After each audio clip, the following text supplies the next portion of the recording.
Shalom, selamat pagi saudara yang dikasihi dan diberkati oleh Tuhan. Kita berjumpa lagi dalam program Renungan Harian Toraya, edisi Rabu 20 November 2024. Sebelum bersama kita membaca firman Tuhan, mari kita berdoa. Bapa di surga, terima kasih untuk kehidupan yang Kau karuniakan bagi kami. Dan saat ini Tuhan, kami bersama-sama merindukan sapaan firman-Mu yang akan menopang kami untuk hidup, menikmati pemulihan, pengampunan, dan kasih Tuhan yang terus menopang hidup kami. Terpujilah Engkau di dalam Kristus kami berdoa. Amin. 1 Raja-Raja pasal 8 ayat 22 sampai ayatnya yang ke-30. Kemudian berdirilah Salomo di depan mezbah Tuhan di hadapan segenap jemaah Israel. Ditadahkannyalah tangannya ke langit, lalu berkata, "Ya Tuhan Allah Israel, tidak ada Allah seperti Engkau di langit di atas dan di bumi di bawah. Engkau yang memelihara perjanjian dan kasih setia kepada hamba-hamba-Mu yang dengan segenap hatinya hidup di hadapan-Mu. Engkau yang tetap berpegang pada janji-Mu terhadap hamba-Mu Daud, ayahku, dan yang telah menggenapi dengan tangan-Mu apa yang Kau firmankan dengan mulut-Mu, seperti yang terjadi pada hari ini. Maka sekarang, ya Tuhan, Allah Israel, peliharalah apa yang Kau janjikan kepada hamba-Mu Daud, ayahku, dengan berkata, keturunanmu tak akan terputus di hadapanku dan tetap akan duduk di atas tahta kerajaan Israel, asal anak-anakmu tetap hidup di hadapanku, sama seperti Engkau hidup di hadapanku. Maka sekarang, ya Allah Israel, biarlah kiranya menjadi nyata keteguhan janji yang telah Kau ucapkan kepada hamba-Mu Daud ayahku. Tetapi benarkah Allah hendak diam di atas bumi? Sesungguhnya langit, bahkan langit yang mengatasi segala langit pun tidak dapat memuat Engkau.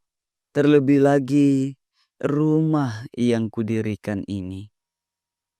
Maka berpalinglah kepada doa dan permohonan hamba-Mu ini, ya Tuhan Allahku.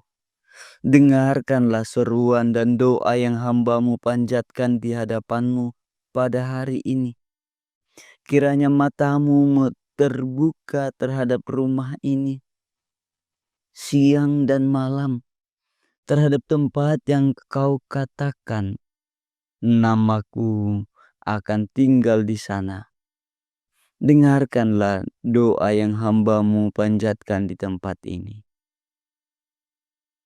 Dan dengarkanlah permohonan hamba-Mu dan umat-Mu Israel yang mereka panjatkan di tempat ini. Bahwa Engkau juga yang mendengarnya di tempat kediaman-Mu di surga. Dan apabila Engkau mendengarnya, maka Engkau akan mengampuni. Amin. Saudara-saudara yang kekasih dalam Kristus, tema kita hari ini adalah Bait Suci menarasikan kehadiran Allah. Banua kabusungan, unulelean, kama adiorenanna puang. Saudara-saudara yang kekasih dalam Kristus, Salomo mau menyelesaikan pendirian bait Allah. Dan setelah ia menyelesaikan pendirian bait Allah itu, Salomo sadar bahwa rumah yang didirikan sebagai rumah Allah tidak akan dapat memuat Allah yang mengatasi segala langit. Sekalipun hal itu dialami oleh Salomo dan dipahami, disadarinya, namun Salomo tetap memohon agar Allah berkenan hadir dan diam dalam rumah yang didirikannya. Salomo menyelesaikan pendirian bait Allah itu setelah ia menggantikan Daud ayahnya menjadi raja. Saudara-saudara, doa permohonan Salomo dilandasi dua pengakuan, yakni yang pertama, Salomo memuji Allah yang telah menggenapi janjinya kepada keluarga Daud. Seperti yang kita baca dalam ayat 22 sampai 26. Di sini Salomo memuji karena Allah bersedia terikat dengan keluarga Daud dalam sebuah perjanjian kasih setia. Perjanjian kasih setia itu dinyatakannya terhadap keluarga Salomo yang juga memelihara dan menaati Taurat Tuhan. Menjadi sebuah kesaksian dalam ayat 25. Hal yang kedua adalah Salomo mengakui bahwa Allah melampaui segala yang ada dan memohon agar Allah berkenan agar bait Allah yang didirikannya menjadi rumah bagi umat datang menghampiri Allah dalam pertobatan dan memohon pengampunan dosa. Di sini terlihat bahwa Salomo mendirikan bait Allah bukan hanya untuk kemegahan dan kejayaan tahta kerajaan dan keluarganya, melainkan menjadi tempat bagi umat Israel, bahkan seluruh bumi, menikmati kasih dan pengampunan Allah. Karena itu, saudara-saudara yang kekasih di dalam Kristus, mencermati apa yang menjadi doa Salomo ini. Kira-kira bagaimana kesan kita ketika kita melihat sebuah gedung gereja pada saat ini?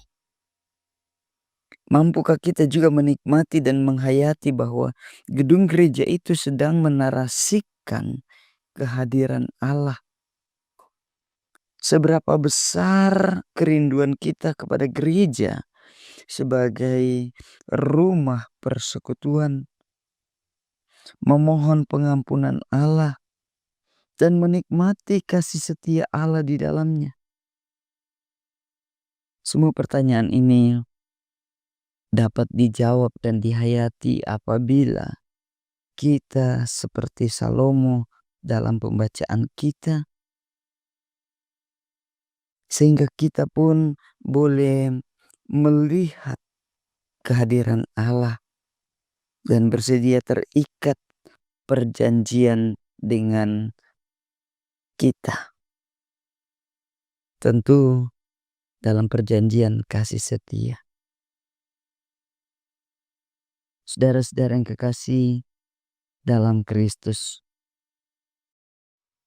melalui pembacaan saat ini, kita diajak untuk bergairah, beribadah di rumah Tuhan. Dalam persekutuan itu, kita menikmati persekutuan sebagai bentuk pemulihan. Di dalamnya kita mengalami pengampunan dan menghidupi kasih Allah yang melawat seluruh bumi. Amin. Bapa di surga, terima kasih untuk firman-Mu. Biarlah kami terus hidup dalam persekutuan yang mengalami pemulihan, pengampunan, dan kasih Allah. Di dalam Kristus kami berdoa. Amin.